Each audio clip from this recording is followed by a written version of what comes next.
고린도전서 15장 57절에서 58절입니다. 우리 두 절을 다 같이 합독합니다. 우리 시작.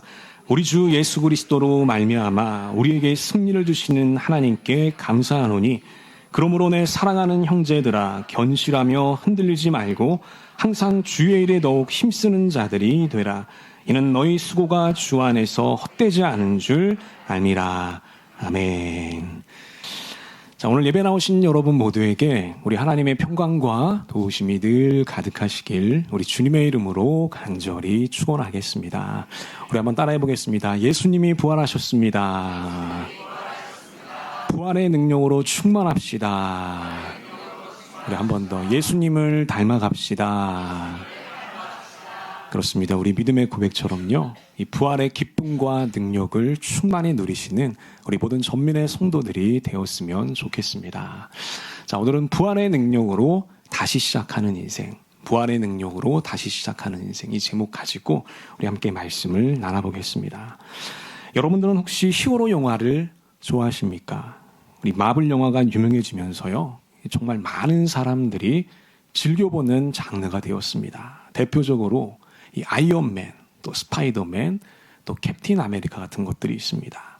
그리고 여러 히어로들이 동시에 나오는 것들도 있죠. 바로 이 어벤져스 시리즈도 있습니다. 자, 그런데 그 중에서요, 자, 이런 영화도 있습니다. 바로 이것이죠. 이 인크레더블이라는 영화입니다. 이 애니메이션으로 만든 히어로 영화입니다. 혹시 보신 분이 있는지 모르겠습니다. 여러분, 주인공의 이름이 밥입니다. 근데 이 밥은요, 모두 5가족이에요. 근데 그 5명이 다 히어로들입니다. 아버지만 영웅이 아니고 그 전부가 다 초능력을 갖고 있습니다. 그래서 각자의 능력을 가지고 이 세상을 구한다는 그런 이야기입니다. 자, 그런데 이 영화에서 가장 안타까운 장면이 있습니다. 그것은 어떤 장면일까요? 이 주인공 밥이 악당들과 싸우는 장면일까요? 아니면 여러 가지 실수를 하는 장면일까요? 여러분, 사실 가장 안타까운 장면은요, 바로 자기의 모습을 숨기고 살아가는 모습입니다. 여러분, 이 주인공 밥은 이 사회적 분위기도 그랬고요, 또 어떤 정부의 조치가 있었습니다. 그래서 더 이상 히어로 활동을 할 수가 없었던 것이죠. 그래서 자기의 모습을 철저히 숨기고 이 평범한 직장인으로 살아가게 됩니다. 아주 작은 사무실에서요, 이 허드렛 일을 처리하는 그 말단 직원의 모습으로 살아갔던 것이죠. 여러분, 이 밥의 능력은 그대로 있었습니다. 슈퍼파워가 사라진 것이 아니죠. 다만 그의 능력이, 그의 마음이 소심해져서 그 능력을 사용하지 않고 있을 뿐입니다. 여러분, 어떻게 보면 그 장면이 가장 안타까운 장면일 것입니다. 여러분, 저는 이 모습을 보면서 이런 생각을 하게 됐습니다. 바로 이것이죠. 혹시 우리도 그런 모습으로 살아가는 것은 아닐까? 우리도 부활을 믿는다고 고백하지만 정작 이 부활의 능력을 잊고 살아가는 것은 아닐까? 이런 생각을 해보게 됐습니다. 여러분, 지구의 우리의 모습을 뒤돌아보게 되었던 것이죠. 여러분, 오늘 본문도 마찬가지입니다. 동일한 것을 말하고 있어요. 이 고린도전서 15장은요, 아주 유명한 이 부활장입니다. 성경에서 이 부활에 관해서 가장 길게 논증하고 있는 곳입니다. 무려 58장에 걸쳐서 바울이 얘기하고 있습니다. 여러분, 예수님의 죽음은 우연이 아니라는 것입니다. 예수님은 성경대로 죽었고요, 또 그 성경대로 부활했다고 말하고 있습니다. 그리고 그 부활은 너무나 명백해서요, 한두 사람이 목격한 것이 아니라 무려 500명 이상이 예수님의 부활을 목격했다. 바울이 그렇게 얘기하고 있습니다. 그러면서 가장 중요한 것이 무엇이냐? 바로 그 예수님의 부활이 우리의 부활이 되었고 우리의 능력이 되었다는 것이죠. 자, 그러면서 바울은 결론을 내리게 되는데 그 결론이요, 오늘 우리가 읽은 그 58절 말씀이라는 겁니다. 우리 58절을 다시 한번 읽어볼게요. 한 번 더 읽어보겠습니다. 우리 시작. 그러므로 내 사랑하는 형제들아 견실하며 흔들리지 말고 항상 주의 일에 더욱 힘쓰는 자들이 되라. 이는 너희 수고가 주 안에서 헛되지 않은 줄 알미라. 아멘. 여러분, 바울의 결론이 무엇일까요? 부활은 개념이 아니라는 겁니다. 부활은 지식이 아니라는 겁니다. 지금 바울은요, 아주 길게 이 부활에 대해서 논증하고 있어요. 논리적으로 설명하고 있죠. 근데 그것이 다가 아니라는 거예요. 정말 중요한 것은 무엇이냐? 이 부활의 능력이 우리의 삶에 나타나야 한다는 겁니다. 그게 바울의 결론인 거예요. 그래서 오늘 방금 읽은 이 구절처럼 우리는 부활의 능력으로 견실하게 살아야 됩니다. 우리는 부활의 능력으로 흔들지 말아야 됩니다. 우리는 부활의 능력으로 더 힘쓰는 자들이 되어야 됩니다. 이렇게 바울이 말씀하고 있었던 것입니다. 자, 그러면 우리는 부활의 능력을 가지고 어떻게 살아가야 될까? 자, 오늘 이것에 대해서 우리가 한번 말씀을 나눠보려고 합니다. 부활이 지식이 아니라 우리가 삶이 되기 위한 우리 몇 가지 중요한 포인트들을 한번 짚어보도록 하겠습니다. 우리 함께 말씀을 나눌 때에 우리 각자에게 주시는 하늘의 음성과 또 믿음의 결단이 있게 되시기를 우리 주님의 이름으로 간절히 축원하겠습니다. 우리 먼저 첫 번째 포인트 한번 보겠습니다. 함께 읽어볼까요? 우리 시작. 부활의 능력은 두려움을 넘어서게 합니다. 그렇습니다, 여러분. 진짜 부활을 믿는 사람, 내 안에 진짜 예수 부활의 능력이 있다는 것을 믿는 사람은요, 어떤 두려움에서도 넘어지지 않는다는 것입니다. 여러분, 제자들을 한번 보겠습니다. 예수님이 부활하신 그날 제자들은 어디에서 무엇을 하고 있었을까요?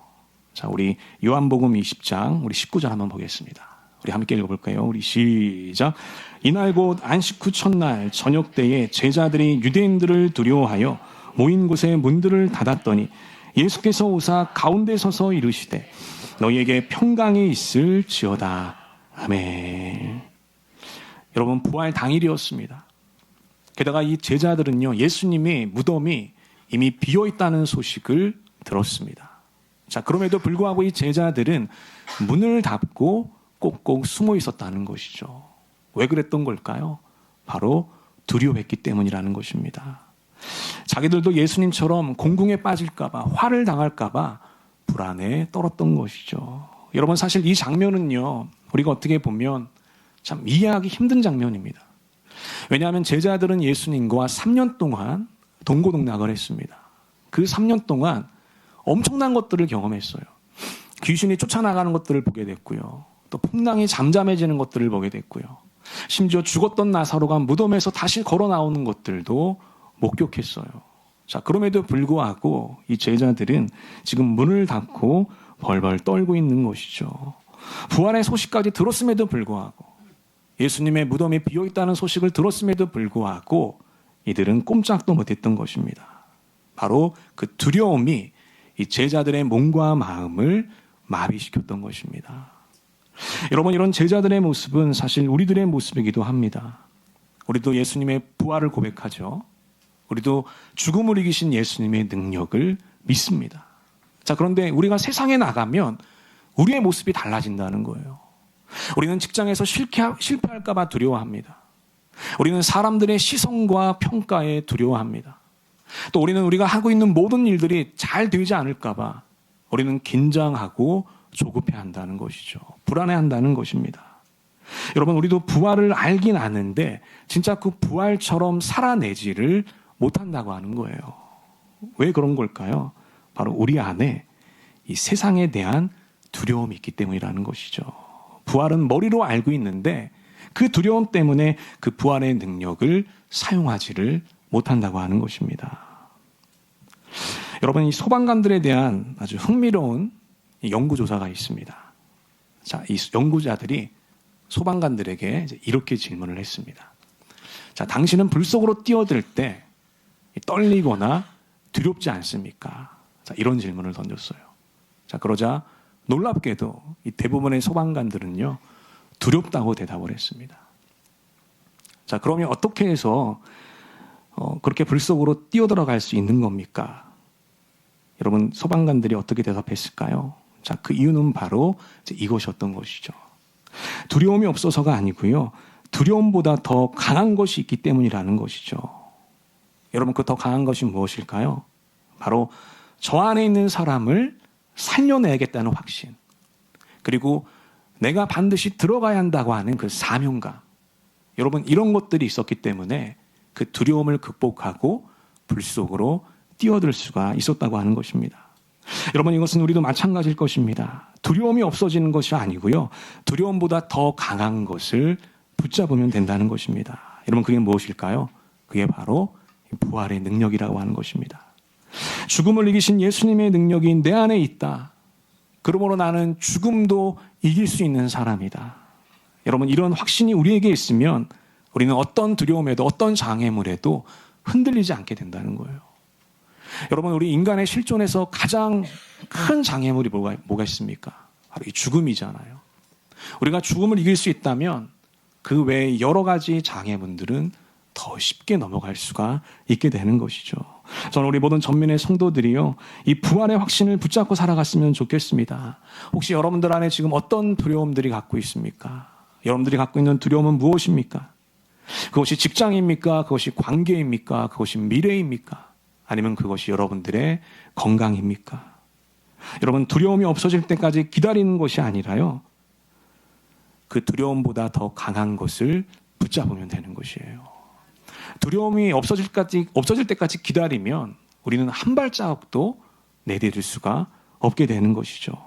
소방관이 더 강한 것을 붙잡고 두려움을 이겨냈던 것처럼 우리도 이 부활의 능력을 붙잡을 때 두려움들을 이겨낼 수가 있게 될 것입니다. 이번 한 주 부활의 능력으로 두려움을 박차고 나아가는 우리 모두가 되시기를 주님의 이름으로 간절히 축원하겠습니다. 그것이 바로 부활의 능력이라는 것입니다. 이제 우리 두 번째 포인트 한번 보겠습니다. 함께 읽어볼게요. 우리 시작. 부활의 능력은 끊어진 관계를 다시 살리게 합니다. 그렇습니다, 여러분. 부활의 눈으로 보면 어떤 관계도 다시 회복할 수가 있다. 다시 살아날 수가 있다는 겁니다. 여러분, 우리 예수님은 부활하신 다음에 누구를 가장 먼저 찾아갔을까요? 기자들을 찾아가서 기자회견을 열었을까요? 아니면 빌라도를 찾아가서 자기의 능력을 과시했을까요? 봐라, 너가 나를 못 박히게 했지만 나는 다시 살아났다. 여러분, 그것이 아니었죠. 예수님이 가장 먼저 찾아간 것은요, 무덤가에서 울고 있던 마리아였습니다. 예수님이 가장 먼저 찾아간 사람은 자신을 배신하고 도망쳤던 제자들에게 찾아갔습니다. 심지어 예수님은 자기 자신을 배반하고 저주했던, 그것도 3번씩이나 그렇게 뒤통수를 쳤던 베드로에게 찾아갔던 것이죠. 자, 우리 요한복음 21장 15절 함께 읽겠습니다. 우리 시작. 그들이 조밥 먹은 후에 예수께서 시몬 베드로에게 이르시되 요한의 아들 시몬아, 내가 이 사람들보다 나를 더 사랑하느냐 하시니 이르되 주님, 그러하나이다. 내가 주님을 사랑하는 줄 주님께서 아시나이다. 아멘. 여러분, 여기 보면 예수님이 어떻게 하십니까? 예수님의 첫 마디는 책망이 아니었다는 겁니다. 너가 어떻게 나를 배신하고 저주할 수가 있니? 이렇게 논리적으로 베드로에게 따지는 것이 아니었다는 것이죠. 그저 예수님이 하셨던 것은요, 수치와 부끄러움으로 죽어있던 그 베드로의 마음을 어루만져 주셨다는 거예요. 베드로의 마음을 살려주셨고요, 새로운 사명도 주셨다는 것입니다. 여러분, 이것이 바로 부활의 능력이죠. 이 부활의 능력은요, 끊어진 관계, 죽은 관계를 다시 살게 하는 능력이 있는 것입니다. 여러분, 오늘 우리도 마찬가지일 것입니다. 우리는 어떻습니까? 혹시 우리 마음 가운데 포기한 사람이 있지는 않습니까? 저 사람은 안 변해. 우리의 관계는 끝났어. 아무래도 우리는 안 될 것 같아. 혹시 이렇게 판단하고 포기한 사람들이 계십니까? 여러분, 사실 그런 사람들이 있다면 그럴 만한 이유가 있을 것입니다. 그 사람이 나에게 상처를 줬을 수도 있고요, 또 나에게 피해를 주었을 수도 있습니다. 여러 가지 이유가 있을 것입니다. 자, 하지만 여러분, 예수님을 한번 생각해 보십시오. 예수님이 베드로를 포기하셨다라면 베드로는 어떻게 됐을까요? 아마 평생을 이 수치와 부끄러움 속에서 살았을 겁니다. 자기 자신을 자책하면서 아주 위축된 인생을 살았을 거예요. 자, 그런데 예수님은 베드로를 포기하지 않으셨고요, 먼저 찾아가셔서 이 부활의 능력을 보여주셨다는 겁니다.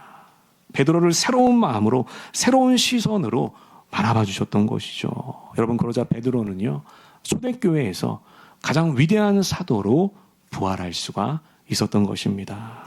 한번 따라해 보겠습니다. 부활의 능력으로 먼저 찾아갑시다. 한 번 더. 부활의 능력으로 새롭게 바라봅시다. 여러분, 우리가 부활의 능력으로 새롭게 바라볼 때 우리의 죽어있던 관계는 다시 살아나게 될 줄로 믿습니다. 그런 은혜가 있게 되시기를 우리 주님의 이름으로 간절히 축원하겠습니다. 여러분, 심리학자였던 이 로버트 로젠탈 박사는요, 아주 재미있는 실험을 한 적이 있습니다. 그 초등학교에서 이제 지능 검사를 하게 됩니다. 그리고 IQ가 높은 아이들을 모아서 영재반을 개설하게 됩니다. 그리고 한 담임교사에게 그 아이들을 맡기면서 이렇게 당부를 했습니다. 이 학생들은 성장 가능성이 아주 높은 아이들입니다. 특별히 잘 교육해 주세요. 이렇게 얘기를 했던 것이죠. 자, 그런데 이 실험에 반전이 있었어요. 이게 뭐냐면 모든 것이 다 몰래카메라였다는 것입니다. 여러분, 이 아이들은요, IQ가 높은 아이들이 아니었습니다. 그냥 평범한 학생들이었죠. 그리고 그 영재반도 영재반이 아니에요. 그냥 평범한 반이었습니다. 자, 그런데 지금 누구만 그렇게 믿고 있는 거죠? 담임 선생님만 그렇게 믿고 있는 겁니다. 자, 이 실험은 1년 동안 진행이 됐는데요. 1년 후에 놀라운 일이 벌어졌습니다. 그 아이들의 지능이 실제 영재반 수준으로 달라졌다는 것이죠. 정말 놀라운 변화입니다. 실제 이 실험을 진행했던 로젠탈 박사도 깜짝 놀라게 돼요. 왜냐하면 그 증가율이 굉장히 유의미한 증가율을 보였기 때문이죠. 자, 어떻게 그런 변화가 나타났다는 걸까? 자, 그 이유는 바로 이것이었어요. 학생들을 바라보는 선생님의 시선 때문이었다는 것입니다. 여러분, 선생님이 그 학생들을 가능성 있게 바라봤을 때 그 평범한 애들도 달라지더라는 거예요.